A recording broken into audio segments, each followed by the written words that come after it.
Salut les devins, c'est Saikyo. Il est l'heure pour moi de vous proposer ma double review du futur, double épisode, comme ça on rattrape le retard, 141 et 142 de Dragon Ball Super, donc 2 fois plus d'histoires à vous raconter, on va pouvoir rentrer en détail sur les personnages et sur ce qui leur arrive. Et je commence tout d'abord par vous remercier pour le soutien que vous apporterez à cette vidéo-là, bien sûr si elle vous plaît, j'espère que ça sera le cas du fond du cœur, et par vous dire que le concours de dessin sur Amino est terminé, que l'on va en relancer un pour la prochaine review du futur, il y aura un concours de dessin par semaine, histoire de trouver des dessins pour alimenter mes reviews du futur et vous, ça vous fait passer un petit peu dans la vidéo, c'est plutôt cool. Et on a fait un deuxième concours sur Amino pour déterminer quel dessin sera en miniature. Et c'est Che Sae, je sais pas si je prononce bien mais j'afficherai tout à l'écran, qui a gagné ça. Vous avez vu la miniature, elle est superbe et c'est lui qui a gagné au niveau des votes. Il y avait aussi beaucoup de participants avec de très beaux dessins, je vous remercie énormément tous pour votre participation. Il y a des personnes avec un niveau très amateurs et débutants qui ont osé participer et je suis fier de vous, je vous en remercie du fond du cœur. Ce concours est ouvert vraiment à tous. Et d'ailleurs, pour le prouver, sur Amino, on a aussi sélectionné autres dessins qui seront affichés durant cette review du futur et j'afficherai les noms de qui l'a fait. Du coup, n'hésitez pas dès maintenant à foncer vous inscrire sur ma page Amino, tout est en description, même si vous ne participez pas au concours, il se passe beaucoup d'autres choses sur Amino, des lives, vous pouvez me parler en privé si vous le voulez, parler entre vous et c'est quand même l'essentiel dans une communauté, des sondages, du RP, des quiz, enfin un petit peu tout ce que tu veux. C'est gratuit et c'est sans publicité, donc je pense que c'est parfait pour tout le monde. Voilà, j'espère vous retrouver encore plus nombreux chaque semaine sur les concours de dessin, et maintenant c'est parti pour l'histoire de la review du futur. Alors, c'était les deux grands absents la semaine dernière de l'épisode, ce sont bien sûr Ivan et Champa. Je me demandais si vous allez les remarquer en zone commentaire, et vous les avez remarqués massivement, et c'est vraiment cool, vous suivez bien du coup. Et l'épisode commence directement avec eux. Alors, ce n'est pas du combat, comme je vous avais laissé avec, ils allaient se parler, discuter, etc. En tout cas, du moins, ce n'est pas du combat pour le début de leur confrontation. Ils se parlent. Le ton est très sec et énervé du côté de Champa, mais du côté de Ivan, il est apaisé. On ne sait pas, peut-être qu'à l'intérieur, Ivan bouillonne d'émotions, mais en tout cas, extérieurement, ce n'est pas ce qu'il ressort. Champa, sous un coup de colère énervé, parle très fort et demande à Ivan pourquoi est-ce qu'on en est là, tu vois, entre Dieu de la destruction. C'est vrai qu'on s'aimait pas avant, tu vois, mais pourquoi est-ce qu'on en arrive à s'entretuer, ce genre de choses. Ivan rétorque qu'à la base, ce n'était pas vraiment dans ses plans d'agir de cette manière-là, mais que les dieux de la destruction se doivent d'agir par consensus et il voulait à tout prix éviter les conflits au sein de ce groupe des dieux de la destruction et donc a suivi un petit peu cet effet de majorité, mais plus pour essayer de la contrôler et de l'apaiser que pour avoir des débordements énormes. Après tout, il n'est pas contre fondamentalement dans l'idée de contrôler le niveau d'évolution des mortels, mais qu'il pense que c'est plutôt radical de cette manière-là, mais qu'après tout, il ne sait pas, Ivan lui-même, s'il est apte ou pas à juger du comportement de ses collègues Akaishin, parce que lui et Jin sont les deux plus forts. Et qu'en tant que tel, ils ne se sentent pas vraiment très apeurés par les mortels en ce moment. C'est vrai que la seule piste d'évolution des mortels qui pourrait vraiment leur faire peur à terme, c'est l'Ultra Instinct, mais on en est encore loin. Goku l'a sorti un petit peu comme ça par hasard, mais ce n'est pas prêt de revenir pour l'immédiat. Donc finalement, ils ne sont pas... Voilà, on a vu Ivan qui a déboîté Jiren n'était pas à fond, mais ça s'est passé comme ça quand même. Donc Ivan est beaucoup dans l'empathie et essaye beaucoup de comprendre ce que les autres peuvent dire. On est face à quelqu'un de très réfléchi, mais peut-être même d'un petit peu trop. Je ne dirais pas qu'il est comme Sidra, parce que Sidra réfléchit bêtement. Ivan essaye de prendre la réflexion de chacun de ses collègues et de les pondérer, vous voyez. Je pense que vous venez de passer vos examens là, peut-être que vous êtes encore en train de les passer à la fac, mais je veux dire tout ce qui est bac, brevet, tout ça. Vous savez ce que c'est une moyenne pondérée. C'est un petit peu pareil. C'est-à-dire qu'il essaye de prendre en compte plus ou moins selon l'importance de la vie de la personne et de la situation de la personne. Et quand il fait une espèce de moyenne dans sa tête, il penche du côté, il va falloir suivre la majorité et le vote majoritaire de tuer les mortels. Pourtant, ça l'emmerde, c'est ce qu'il dit. Ce n'est pas non plus le choix qu'il voulait faire, et d'ailleurs, il ose sans retenue révéler à Champa que dans l'univers 11, il n'a pas tué Jiren, il l'a laissé comme ça, dans l'espoir que l'on puisse trouver une solution autre.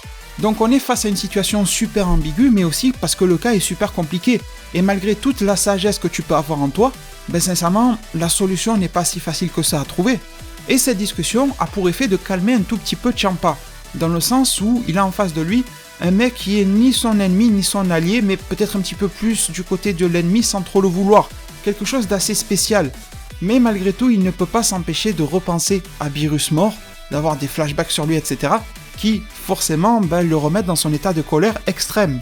En plus, Champa reprend la parole en disant « De toute façon, c'est n'importe quoi. Nous-mêmes, en tant que Akaishin, avons remplacé nos prédécesseurs. Nous étions de simples mortels, nos niveaux ont évolué énormément en termes de puissance, nous avons été approchés et recrutés soit par les Akaishin qui nous ont précédés, soit par certains anges de nos univers respectifs, nous avons été formés, entraînés et promus ensuite, c'est juste le cycle de l'évolution. Nous-mêmes sommes plus forts que l'ancienne génération, et la nouvelle génération de mortels est censée nous dépasser. Mais Ivan dit que le dilemme, qui n'est pas forcément le sien, mais plus par exemple celui de Jin, tu vois, serait de dire que les nouveaux mortels ne sont pas tous taillés pour le rôle de Akaishin, enfin les nouveaux mortels puissants, hein, c'est ça que je voulais dire, ne sont pas tous taillés pour le rôle de dieu de la destruction, et que ils ont peur qu'il y ait alors des déviances ou alors des contre-pouvoirs. C'est-à-dire que certaines acquièrent tellement de pouvoir qu'ils vont naviguer à tout va dans l'univers, même s'ils n'ont pas d'ange, mais ils trouveront bien un moyen X ou Y. Hein. On voit bien que Jiren est capable de voler à travers l'univers dans le manga Dragon Ball Super, et que alors, si ça tournait mal, il pourrait donner lieu à tout type de situations complexes, entraîner des populations pour qu'elles deviennent très très puissantes et renverser le dieu de la destruction en place, venir et se taper contre le dieu de la destruction quand ça lui chante, s'il a envie de le tuer pour se débarrasser de ça, enfin, ça peut créer beaucoup de troubles, surtout si la personne vire du mauvais côté, ce qui n'est pas le cas pour le moment. Mais on sait très bien que quand la team des héros augmente en puissance, souvent il y a un ennemi de niveau similaire ou supérieur qui rapplique, c'est un petit peu l'évolution ça aussi de la vie. Cell n'est pas apparu à l'époque où il y avait Piccolo Daimao, il est apparu bien à l'époque où il fallait, tu vois. C'est bien sûr une volonté du scénario de faire ça, mais imagine si Cell était apparu dans Dragon Ball, il aurait déboîté tout le monde. Bien sûr c'est impossible parce qu'il fallait laisser lieu de machin, mais vous m'avez compris dans l'idée. Donc une grosse partie de l'épisode était concentrée sur cette discussion-là, discussion qui avait un petit peu les moyens de toucher et de calmer par moments Champa, une discussion très difficile, très conflictuelle, mais qui malgré tout l'a laissé dans son état. Les deux ne se comprenaient pas forcément, Ivan pouvait comprendre ses collègues mais en même temps comprendre Champa, donc on sent que quelque chose va se passer à un moment, il va falloir bien prendre une décision et assumer un camp ou l'autre. Pour le moment ce n'est pas vraiment le cas, surtout du côté de Ivan par exemple, et on sent qu'il pourra jouer le rôle d'élément clé par la suite, c'est un petit peu le cas. On a un cas où Jin, qui fait un petit peu jeu égal avec Ivan, on va dire, en termes de puissance, et bien lui, il est vraiment convaincu que c'est une bonne idée de tuer les mortels, et puis lui, il est plus sanguin. Et Ivan, qui est plus réfléchi, plus calme et posé, qui est tenté par le choix de ses amis, mais qui, d'un autre côté, est tenté par le bien-être, l'évolution des mortels, quoi. Donc Ivan poursuit en disant que, en plus, les dieux de la destruction sont au courant que la plupart des mortels ont vu ce poste-là être proposé, mais qu'ils l'ont tous refusé. Goku, Vegeta, Jiren l'a refusé aussi, Toppo l'a accepté, mais c'est l'exception qui confirme la règle, surtout que Jiren aurait été un meilleur choix de puissance, comme il le dit dans l'univers 11, mais finalement on se rabat sur Toppo. Toppo Akaishin est magnifique, on l'a vu au tournoi du pouvoir, mais au final Vegeta Shinka a suffi. Et ça c'est une opinion personnelle, et de même je ne pense pas que Vegeta Shinka ferait un pli face à un virus. Donc voilà, c'est pour donner un ordre d'idée. Bien sûr en gardant en tête que Toppo Akaishin n'était pas complet dans sa forme et sa puissance, etc. au tournoi. Rappelons-le aussi, je préfère être clair. À force d'écouter les paroles de ce mec-là en face de Ivan qui ne veut pas forcément changer d'avis dans l'immédiat, et en sachant que ses collègues se battent, on entend des résonances un petit peu partout, des boum boum, tu vois, il y a des coups qui sont mis dans les autres pièces de la citadelle, le temps presse, il faut prendre une décision. Champa serre les poings, il a les larmes aux yeux en pensant à son frère, et sur un élan de colère et un cri de rage, il fonce sur Ivan, et j'ai l'impression en regardant le visage de Champa qu'il se sait inférieur au combat à Ivan, mais qu'il va tenter le tout pour le tout. Et on passe sur autre chose maintenant, sur d'autres combats et explications qui nous sont donnés, les devins, pour faire avancer l'histoire. D'ailleurs, les devins, je pense que j'ai oublié de le dire en début de vidéo, mais l'épisode de la semaine dernière s'appelait L'espoir des mortels, et cette fois-ci, l'épisode de la semaine s'appelle L'espoir est détruit, faisant un jeu de mots avec Akai, Akaishin, destruction, l'espoir est détruit. Bref, je pense que vous avez compris. Dans cette suite d'épisodes, les devins, nous avons un passage sur Goku. Goku aura deux apparitions majeures dans l'épisode, une au début et une plutôt vers la fin, l'autre bien sûr on s'en reparle plus tard. La première dans laquelle, qui me fait beaucoup penser à Goku Super Saiyan 1 sur Namek qui était coincé sur la planète au moment de l'explosion. Sauf qu'après Goku a fini par trouver le vaisseau pour revenir sur Terre, etc. Et bien là c'est un petit peu pareil, parce qu'en fait rappelez-vous, Kitera s'était enfui dans l'épisode dernier, il s'était transformé, réduit en mode souris, il était parti par une espèce de trou de souris qui était prévu à cet effet-là, et Goku se retrouvait seul avec en dessous de lui une espèce de mare, j'oserais dire un lac, c'est pas aussi énorme que ça mais ça vous fait comprendre l'idée, d'or qui était en fusion, et avec au-dessus de lui au plafond toutes les statues en forme de Kitera, avec de l'or justement qui était aussi en train de fondre, et donc une pluie d'or brûlante qui lui tombait dessus. Ça commençait à fondre petit à petit, il commençait à se ramasser des gouttes, jusqu'à ce que cette pluie s'intensifie. Goku, vous savez, bon, sans parler d'Ultra Instinct, mais il a toujours l'instinct de s'en sortir ou de tenter un plan B ou quelque chose comme ça. Et là, il va tenter un espèce de tout pour le tout. Il s'approche de cette espèce de trou de souris dans lequel Kitera était là, la pluie s'intensifie autour de lui, il en peut plus, il est vraiment les vêtements déchirés, etc., on sent qu'il va pas tarder à lâcher et à tomber dans cet or fondu en dessous de lui. Kitera est toujours là, en train d'observer dans le trou parce qu'il se sent un petit peu à l'abri là-dedans. Il le nargue même depuis cet endroit-là. Goku commence à tendre ses deux mains façon Kamehameha. Il l'étend et place le centre des deux paumes de ses mains pile en face du trou de souris dans lequel s'est enfoui Kitera. Et Goku va au plus puissant de ses pouvoirs. Il active le Super Saiyan Blue, il active le Kaioken x20. Il est au maximum de ce qu'il peut, son corps est extrêmement éprouvé et il crie que de toute façon il ne partira pas seul. Kitera est toujours très souriant, très moqueur et lui dit « Quoi que tu tentes, les murs qui nous entourent sont quasi indestructibles, ils sont faits pour résister au plus puissant des combats, tu ne pourras rien faire. Et le peu d'énergie que tu vas m'envoyer dans cette galerie que j'ai creusée sera insignifiant et avec ma puissance j'y résisterai très facilement. » Goku dit c'est ce qu'on va voir, bien sûr il crie etc, je vais pas mettre à crier au micro, mais vous comprenez l'émotion. L'aura de Goku ne cesse de s'amplifier, les muscles de son corps ont du mal, il vibre, tu vois, tellement il met de sa puissance, et il commence à crier progressivement le nom de son attaque fétiche et favorite, le Kamehameha. Au moment où il dit le dernier mais de Kamehameha, le ki commence déjà à exploser depuis ses mains, commence déjà à surgir, et au moment où il dit le A et qu'il crie le plus fort qu'il peut, c'est un flot d'énergie gigantesque qui se pose, qui se trouve face à lui, et Goku envoie tout ce qu'il a, il se fiche de mourir dans l'explosion ou pas, il tente. Kitera rigole, jusqu'à ce que des fissures commencent à se faire sur les murs qui étaient quasi indestructibles. Kitera commence à changer de tête, il se dit merde, qu'est-ce qui se passe ? Il dit non, c'est impossible, qu'est-ce qui arrive ? Il se tourne dans cette galerie, dans cette canalisation, et commence à cavaler, à courir dans le sens inverse pour s'échapper, tu vois, parce que de l'autre côté il y a la sortie, mais comme il est très vaniteux, il était resté là pour voir le Goku crever, et tout simplement pour le narguer. La vague de ki commence à défoncer de plus en plus de murs, c'est très difficile, mais Goku arrive de plus en plus à broyer du mur, à broyer du mur, à broyer du mur, il est extrêmement épais, donc c'est pas gagné pour arriver à le traverser, mais il arrive comme à le creuser, tu vois, comme si une sphère était en train de creuser ce mur-là, et Kitera court le plus vite possible pour pouvoir s'échapper de là. Le Kamehameha de Goku commence à rattraper Kitera, et au moment où il le touche, c'est tellement puissant que ça fait comme une explosion dans le dos de Kitera qui le crame complètement derrière et qui l'expulse à toute vitesse de cette canalisation-là. Kitera retombe de l'autre côté, dans une pièce quelconque neutre, c'était juste une pièce à la con ça pour pouvoir s'échapper. Kitera reprend sa forme normale, et on voit qu'il est dans les vapes, il est dans les pommes, il est complètement blessé, il est un peu tremblant au sol, l'attaque qu'il s'est pris dans le dos était extrêmement puissante. Malheureusement, du côté de Goku, le résultat n'est pas si bon que ça, parce que ok, il a fait du mal à Kitera, mais déjà il ne l'a pas tué, et de deux, le mur est toujours là. Je vous ai dit qu'il était tellement épais, et Goku en a à peine éraflé, enfin c'est déjà pas mal, la moitié. Ce qui fait que le mur est creusé un petit peu comme quand tu achètes un gros pot de glace là que tu te sers toi-même à la maison, et tu te sers avec la cuillère ou le truc exprès pour la glace, et ça fait des trous dedans. Un petit peu comme ça. Le corps de Goku ne tient plus, il ne peut plus maintenir le Kamehameha, il n'a plus d'énergie, etc., il perd toute forme de transformation, il retombe, il n'a même plus la force de voler, et au final il se pose sans le faire exprès, parce qu'il commence lui aussi à perdre connaissance, il fait très très chaud en plus de s'être fatigué complètement, sur cette espèce de creux. Il tient un petit peu en équilibre là-dessus, posé sur le dos. Et petit à petit, la quantité d'or dans la pièce, d'or fondu, est en train de monter, ça va doucement, mais comme on dit, doucement sûrement. Donc ce n'est qu'une question de temps, avant que Goku ne soit justement pris dans cet or fondu, cette espèce de lave au final, hein, en fusion quoi. Bon, pour le moment ça suffira pour Goku et on passe sur Vegeta. Une scène sur Vegeta dans laquelle Jin allait tout simplement power up parce qu'il a accumulé son énergie divine à partir de l'eau dans laquelle il baignait depuis tout à l'heure. Vegeta regarde Jin et Vegeta est plutôt confiant. Il est même très très serein parce qu'au final, sous sa forme SSJ God, quand ils étaient sous l'eau, vu qu'il avait l'agilité et la respiration qu'il fallait, finalement contre Jin ça s'est plutôt bien passé. Alors que Jin, nous on l'a vu de nos propres yeux, il était plutôt en retenue.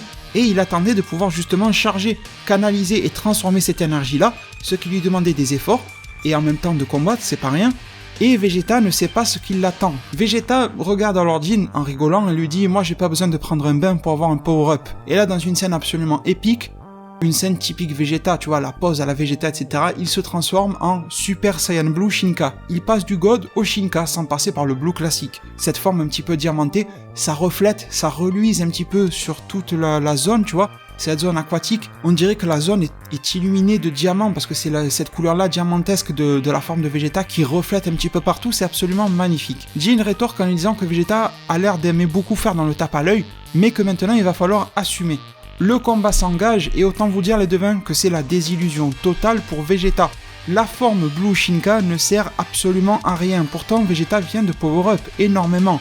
Mais face au power-up que Jin vient de mettre en place, sachant qu'il n'a plus besoin de se concentrer et qu'une partie de lui soit accaparée à malaxer pour parler en langage Naruto, cette énergie naturelle et la transformer en énergie divine, le power-up de Jin est incroyable. Il se bat à un niveau supérieur par rapport à celui qu'il avait contre Goku et Seiji Blue Kaioken en début d'arc Mort de Beerus, j'espère que vous en rappelez.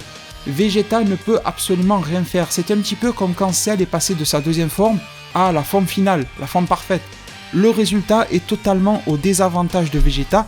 Vegeta s'en prend dans tous les sens et en tant que fan de Vegeta, ça fait mal au cœur. Mais on peut espérer que notre prince des Saiyans préféré va arriver à quelque chose plus tard, mais là c'est super difficile.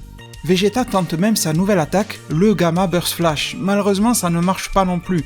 Vegeta est super étonné parce qu'au final cette attaque-là, elle a enlevé les inconvénients du Final Flash, c'est-à-dire d'avoir beaucoup de temps à charger. Il pouvait déployer une énergie phénoménale dans une attaque rapide. Malheureusement, Jin reste impassible devant cela et ne bouge pas tellement. Vegeta se rend compte alors dans sa tête que si Jin est si puissant que ça, il va falloir utiliser les grands moyens. Vegeta dit qu'il va tout faire péter. Cette citadelle, etc., il en a marre, il peut plus se la blairer, il va tout faire exploser. Il tend sa main devant lui comme s'il fait un Big Bang. Il commence d'ailleurs à dire le nom de l'attaque, il commence à dire Big. Puis on se rend compte que cette énorme vague de ki qu'il a accumulée devant lui, un gigantesque Big Bang, reste devant lui et ne part pas. Vegeta se met à écarter ses deux bras comme pour un Final Flash. Et il poursuit le nom de son attaque, et il dit final, donc final, tu vois, les bras écartés, il tend ses bras devant lui, il les joint pile devant le Big Bang, et il dit attaque. En gros, il a fait un mélange de ses deux attaques favorites, enfin il en a plus que ça lui, mais bon. Le Big Final Attack, il a un mélange qu'il envoie directement sur Jin, dans l'espoir de le vaincre, mais aussi de faire péter toute cette zone, il veut se libérer de cette pièce et avoir plus de mobilité. Et peut-être même, pourquoi pas, d'une manière implicite, trouver de l'aide chez ses camarades, mais ça il ne le dit pas. Jin regarde cette attaque en souriant et se la prend de plein fouet. Il ne veut même pas l'esquiver.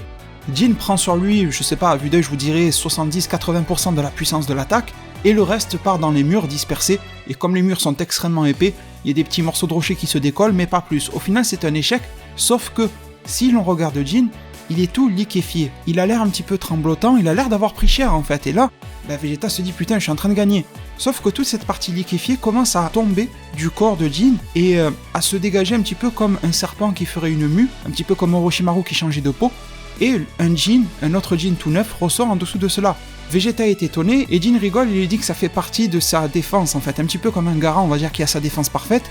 Et bien Jin se défend grâce à l'eau qui accumule et qui absorbe les chocs, c'est un petit peu comme dans les films, vous savez, quand il tire avec un pistolet, avec une mitraillette et qu'il tire dans l'eau, les balles elles sont vite arrêtées parce que l'eau arrête l'impact des balles, enfin les réduit énormément, c'est un petit peu le même principe, et toute cette espèce d'armure aquatique, elle est bourrée de ki divin, voilà pourquoi elle est capable d'absorber les coups si puissamment, et au final Jin n'a pas grand chose.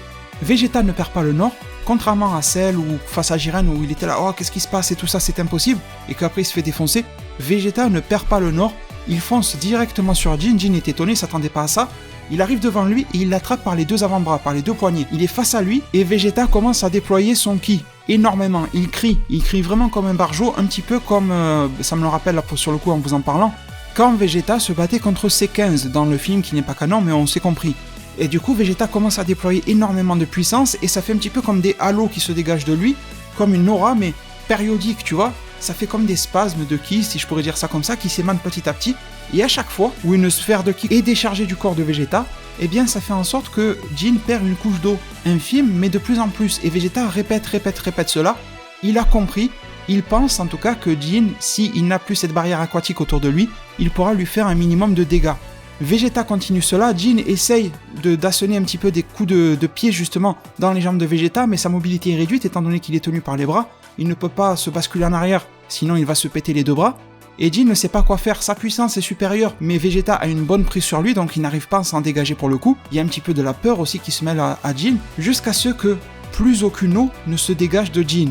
À ce moment-là, Vegeta n'est pas dupe et comprend très bien que Jin peut être touché dès maintenant, il relève sa tête, il est un petit peu souriant, mais on voit qu'il est affaibli, et il lui dit c'est la fin. Et là, il envoie une espèce d'énorme décharge de ki qui n'est pas la même que ce que je viens de vous dire à présent. Là, c'est une vague de ki destructrice. Juste avant, c'était un petit peu comme des souffles, on va dire, des souffles très très chauds brûlants qui font dégager l'eau, un petit peu comme un séchoir si tu veux, tu m'as compris quoi. Et là, c'est vraiment plus une vague de ki façon explosion contre Toppo ou Majin Buu. Il utilise sa propre énergie pour péter la gueule à Jin. Et là, Jin se le prend de plein fouet, directement devant lui. L'explosion est énormissime, et elle est tellement puissante que tous les murs autour de Vegeta sont complètement pétés. Oui, les murs que Goku, avec son Kamehameha, n'a pas pu péter, ici, ils sont complètement défoncés. Et pourquoi, vous allez me dire? un Goku Blue Kaioken x20 doit être équivalent, plus ou moins, tu vois, à un Vegeta Blue Shinka. C'est parce que Vegeta y a mis son énergie vitale. L'énergie vitale permet d'avoir un boost accru de puissance qu'il a mélangé à son propre ki divin de Blue Shinka. Il y a quand même un niveau supérieur. Vegeta a mis sa vie en jeu parce qu'il a donné de son énergie vitale.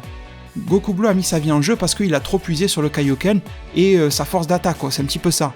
Et résultat des courses, les devins, une fois que toute cette fumée, cette lueur se dissipe, eh bien il y en a un qui est au sol et un autre qui se relève plus ou moins difficilement, un qui est en train de rassembler de l'eau autour de lui.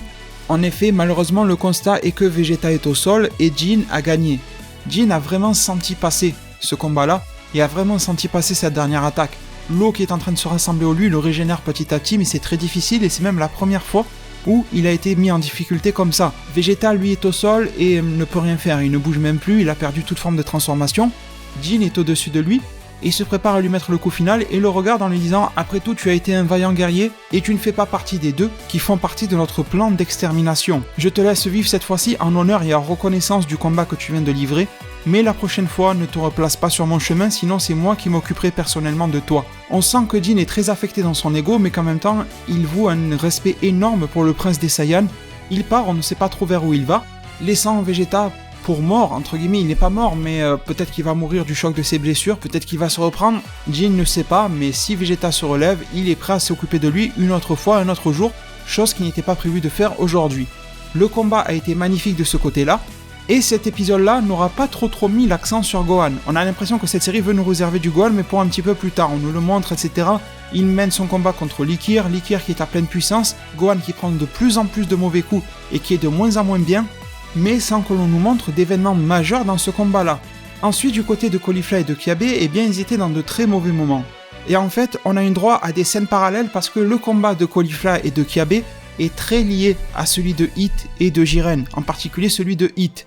Parce que d'une manière assez classique, alors je vous avais dit que Mosco, et c'est vrai que le dieu de la destruction qui est à l'intérieur de l'armure s'appelle Mule, merci de me l'avoir rappelé en zone commentaire la semaine dernière, donc Mule c'est l'être vivant et Mosco c'est le robot, eh bien on avait Hit contre Mosco et Jiren contre Mule. Le Jiren contre Mule était à l'avantage de Jiren, et le combat reprend, sauf que Mule cette fois-ci a une armure.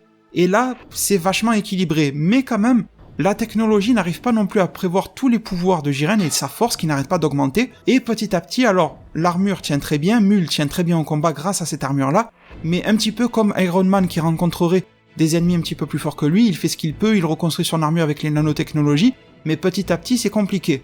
Et du côté de Hit, eh bien Hit avait pris l'avantage sur Mosco, il avait pété l'armure, sauf qu'elle s'est reconstituée totalement, et là c'est le désavantage total pour Hit. Et on a Hit qui dit « Mais que font ces deux? Je n'ai toujours pas eu de signal ». Et du coup, retransition sur Caulifla et Kiabe, on a un petit peu les deux combats qui nous sont montrés parce qu'ils évoluent de manière similaire. On a leurs deux adversaires qui power-up énormément, aussi bien LS et Sidra, et qui vont venir leur porter le coup final. Les deux Saiyans sont très mal en point, vous en rappelez? Les deux Saiyans vont tenter leur tout pour le tout, et ils disent des deux côtés qu'ils vont y aller par la force brute, on sent qu'ils sont prêts à se sacrifier, même un petit peu trop. Et ça commence à faire bizarre, ça commence à faire tilter, tu vois, on se dit il y a un truc qui va se passer.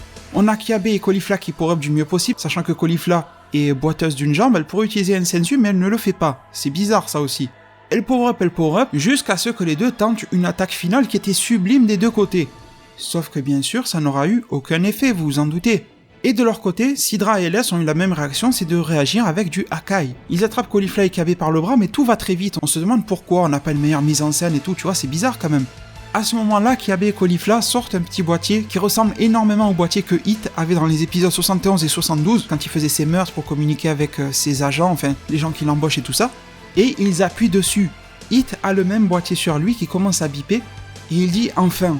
À ce moment-là, les deux Akaishin disent à Kiabe et Caulifla qu'ils vont mourir et qu'ils vont être détruits, et les deux leur font comprendre en gros que ce sera pour une prochaine fois, pas aujourd'hui. Caulifla est même très rieuse et dit qu'elle s'est bien foutue de la gueule de LS. Et là on se rend compte que Hit active une technique temporelle, et tout se fait dans une action très rapide, c'est-à-dire qu'au moment où Hit active cette technique-là, il y a le robot Mosco qui vient pour achever Hit, parce que Hit est très mal en point, il s'essouffle de plus en plus. Il est quasiment contre Hit, et on pensait que cette technique temporelle allait être pour contrer Mosco, tu vois, un délire comme ça. Sauf que non, de cette technique temporelle, il ressort Kiabe et Caulifla. Les deux sont en très bon état, ils sortent en Super Saiyan 2 et mettent un coup de poing en combo, tu vois, chacun d'un côté, sur l'armure Mosco qui se refait péter une nouvelle fois. Hit se relève et commence, cette fois-ci, à reprendre son souffle. Et la tactique est révélée. En fait, Hit s'était servi de ses pouvoirs temporels pour créer des clones temporels de Kiabe et Caulifla. Et depuis le début, ce n'était que des clones temporels de Kiabe et Caulifla qui se battaient contre les Akaishin de l'autre côté, qui les ont fait perdre du temps, en espérant que justement Goku, Vegeta et les autres sont en train de prendre un petit peu le dessus sur leur combat. Bon, s'ils savaient les pauvres qui sont en train de perdre, mais bon. Sidra et LS se sont fait complètement berner. Sidra, il a l'air de s'en foutre, il se sent un petit peu bête. Et LS, elle est super énervée, elle est folle de rage, et elle quitte directement la pièce dans laquelle elle se trouve, sûrement pour aller retrouver ses adversaires. Et pendant ce temps, c'est la fête du côté de Jiren Hit contre Mosco. Les réserves de Hit, de stamina, etc. sont remontées facilement parce qu'en fait c'était le fait de créer des clones temporels si longtemps qui lui drainait énormément de son énergie. Mais là, ça revient à la normale facilement. Au final, le combat contre Mosco n'est pas si difficile que ça pour lui. Jiren regarde Hit, regarde Jiren et lui dit « Tu es prêt ?» Jiren dit oui, il fait signe de la tête. Et Hit stoppe le temps. Tokitobashi, il le stoppe pour tout le monde, pour absolument tout le monde. Sauf que, qu'est-ce qui se passe quand Hit arrête le temps? Il y en a un qui est capable de bouger parce qu'il est tellement plus puissant que les autres. C'est Jiren. Du coup, Hit et Jiren foncent sur Mule à deux, lui font comme une espèce de combo assez classe et le défoncent totalement. Suite à cela, Hit rétablit le temps et Mule est complètement foutu, mais l'armure Mosco se rétablit à chaque fois. Du coup, on se rend compte que c'est les murs, vous vous rappelez, qui réapprovisionnent en pièces l'armure. On se dit qu'il va falloir faire court-circuiter tout ça. Le principe alors, c'est que Caulifla et Kiabe se battent tous les deux contre le robot. Ils se font un petit peu déboîter, mais au moins c'est pour l'occuper. Tandis que Hit et Jiren surchargent par leur ki les espèces de cartes de puces là, électroniques qui sont sur les murs. Et au final, ça marche très facilement. Donc de ce côté-là, c'est une victoire. Parce qu'une fois que les murs ont été désactivés, eh bien il suffit de péter une dernière fois l'armure, ça a été une tâche très facile à faire à 4 contre 1 franchement. Donc même si l'espoir des mortels commence à être détruit, on sent que du côté des Akaishin, il y a aussi quelques faiblesses qui se font remarquer. Ces 4-là sortent de cette pièce, cependant, à la sortie de la pièce, qui se retrouve face à eux d'après vous? Il y a Sidra, il y a LS qui les attendent au rendez-vous, ils sont bien remontés, mais pas que. Arak est aussi là, et du coup on comprend que C17 s'est fait complètement déboîter.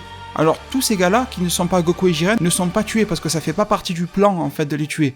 Les Akaishin ont la liberté de tuer C17, de tuer Vegeta ou pas, de tuer Gohan ou pas. C'est pas grave, c'est pas dans leur plan, mais les autres, Goku, Jiren, il faut absolument les tuer, que ça soit clair. Et du coup, on a un plan sur C17, il est complètement foutu, et une ombre apparaît devant lui, une ombre assez massive. On se demande qui c'est. Retransition les devait encore dans cet épisode-là, c'était assez dynamique quand même. Et on retourne sur le cas de Goku. Et oui, peut-être que vous l'aviez oublié depuis le début de l'épisode, mais Goku, il est dans la merde. L'or est quasiment à niveau, justement pour dépasser et atteindre quasiment déjà le pied, en fait, de Goku, c'est ce qui est déjà suffisant à lui faire très mal. Et pile à ce moment-là, dans une phase assez héroïque, eh bien le haut, le plafond en fait, est pété. Et il y a un gros trou qui est fait, il y a de la lumière qui passe, etc. Un petit peu comme un clair de lune, dira-t-on. Parce que l'extérieur, je vous le rappelle, est très sombre dans ce monde-là. Et là, les devins, nous distinguons une silhouette qui a l'air familière, Goku la distingue aussi, et cette silhouette descend, comme si elle se dirige vers Goku. Et là... Golden Freezer est là. Suite à ce ricanement habituel chez lui, il se tient devant Goku. Goku est limite heureux en fait de voir Freezer, il se demande comment il est là, mais on n'a pas le temps pour les questions ni pour les réponses. Golden Freezer fait un petit jeu de mots en disant finalement l'or aura eu raison de toi étant donné que lui est Golden. D'ailleurs je vous laisse imaginer la scène, une zone dans laquelle il y a une mare d'or en dessous, brillante en fusion, une espèce de pluie d'or et Golden Freezer qui lui passe au milieu de cette pluie parce qu'il a fait un trou donc au-dessus de lui il n'y a plus de statues qui fondent. Golden Freezer qui descend avec une pluie dorée autour de lui, le spectacle est juste absolument magnifique. Golden Freezer dit qu'il a eu beaucoup de mal à péter cette barrière-là au-dessus de lui, que ça faisait un petit moment qu'il était en train de taper dessus, mais bien sûr de l'intérieur on l'entendait même pas, tellement c'était insonorisé. Une fois qu'il est sorti de cette pièce-là, ils sont à l'extérieur du coup de la citadelle et de cette pièce, et bien Goku reprend un senzu et demande alors à Freezer comment il est arrivé ici. Freezer lui dit qu'il a pas trop le temps d'expliquer, mais qu'il a tout simplement été prévenu par télépathie par Kaio, Maître Kaio qui a pris contact avec Freezer, c'est quand même assez fou, que Freezer ne voulait absolument pas prendre part à cette bataille-là, mais que Kaio l'a fait changer d'avis, dans le sens où si Goku et Jiren sont la cible, Freezer sera sûrement le prochain, avec Vegeta, avec Hit, avec, tu vois, voilà, ça va, c'est qu'une question de temps au final, et que le problème doit être réglé maintenant. Et puis la dernière phrase qui a titillé Freezer, c'est que finalement Freezer ne serait jamais celui qui prendrait sa revanche sur Goku, et ça l'a pas mal dérangé. Mais Freezer finit sa phrase en disant « Tout ça ce n'est rien parce que, au final, j'ai encore besoin de toi plus tard. » Goku se demande ce que c'est et Freezer lui dit « Laisse tomber, on en parlera à un autre moment. » On ne sait pas ce que c'était, du teasing pour quelque chose forcément, mais on ne sait pas à quoi s'attendre par rapport à ça. Quelle est cette espèce de révélation à faire ou de demande à faire ou quelque chose comme ça par rapport à Freezer, on le verra bien. Du côté de Jin, il est allé à la rencontre de Kitara pour le remettre sur pied grâce à son eau. il a enveloppé Kitara là-dedans et ça lui a redonné de l'énergie vitale à lui aussi.